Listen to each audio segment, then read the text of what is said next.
जैसा कि आपको मालूम है कि 11 मई को हमने जो है संगरूर न्यायालय के अंदर मल्लिकार्जुन खड़गे जो कांग्रेस के राष्ट्रीय अध्यक्ष हैं उनके खिलाफ में एक सिविल सूट फाइल किया था, जिसमें 100 करोड़ 10 लाख रुपए का हमने उनके ऊपर मानहानि का दावा किया था। सभी पक्षों को सुनते हुए, हमारे पक्ष को सुनते हुए माननीय जज साहब ने जो भी कानूनी प्रक्रिया के तहत में उसी समय में 12 तारीख को मल्लिकार्जुन खड़गे को सम्मन जारी कर दिए थे। लेकिन जो फॉर्मेलिटी उसके बाद हमारे से पूरी करवानी थी, उसके बाद में 18/5/2023 को माननीय जज साहब ने दोबारा मल्लिकार्जुन खड़गे को सम्मन जारी करके इसमें लिखा हुआ है कि सम्मन टू अपीयर इन पर्सन, कि खुद आकर के 10 जुलाई को अपना पक्ष रखने के लिए कहा है और उनको डायरेक्शन दी है, उनको ऑर्डर दिया है कि अगर आप 10 जुलाई 2023 को अदालत में आकर के जो आपने अपने मैनिफेस्टो में लिखा है या जो हमने दावा फाइल किया है उसके बारे में आप स्पष्टीकरण नहीं देते, तो जो है जज साहब ने ये लिख दिया है कि आपका जो हम पूरी चीज को डिटर्मिनेशन करेंगे और दूसरे पक्ष को सुनकर के फैसला करने का अधिकार जज साहब को होगा। इट मीन्स, इसका मतलब ये है कि अगर 10 जुलाई 2023 को मल्लिकार्जुन खड़गे अदालत में पेश नहीं होते तो अदालत जो है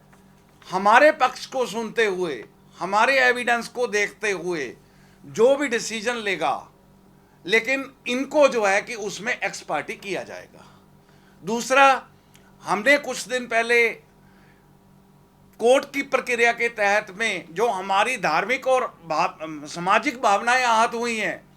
माननीय एसएसपी संगरूर को 295 का मुकदमा और बनती धाराओं का मुकदमा इसके खिलाफ दर्ज करने के लिए एप्लीकेशन दी थी, लेकिन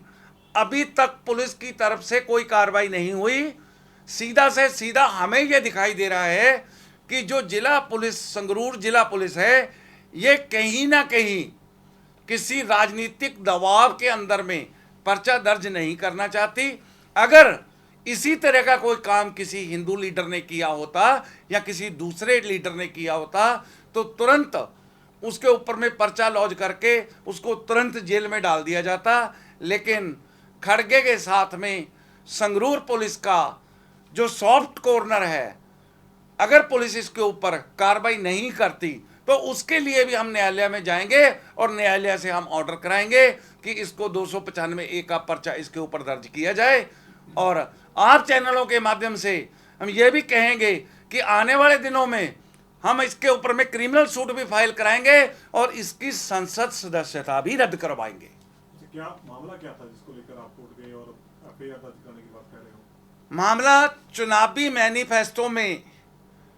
कांग्रेस ने एक विशेष समुदाय को खुश करने के लिए हमारे बजरंग दल की, हिंदू संगठनों की, जो धार्मिक संगठन है, कोई राजनीतिक संगठन नहीं है, हमारी तुलना बिना किसी तथ्यों के इस्लामिक आतंकवादी संगठन जैसे PFI, अल कायदा और सिमी जैसे जो देश विरोधी संगठन हैं उसके बराबर में हमारी तुलना की और कहा कि अगर कांग्रेस की सरकार आएगी, जैसे सिमी और अल कायदा के ऊपर में बैन लगा हुआ है वैसे बजरंग दल के ऊपर में बैन लगाएंगे। उसी चीज को लेकर के हम जो है, हमारी जो धार्मिक और सामाजिक भावनाएं आहत हुई, इन्हीं चीजों को लेकर के हमने माननीय न्यायालय का दरवाजा खड़काया है और हमें उम्मीद है कि न्यायालय जो है कि हमें पूर्ण विश्वास देगा, पूर्ण मतलब जो है कि हमारे साथ में खड़ा है। न्यायालय हमें इंसाफ देगा और मल्लिकार्जुन खड़गे की संसद सदस्यता रद्द होगी।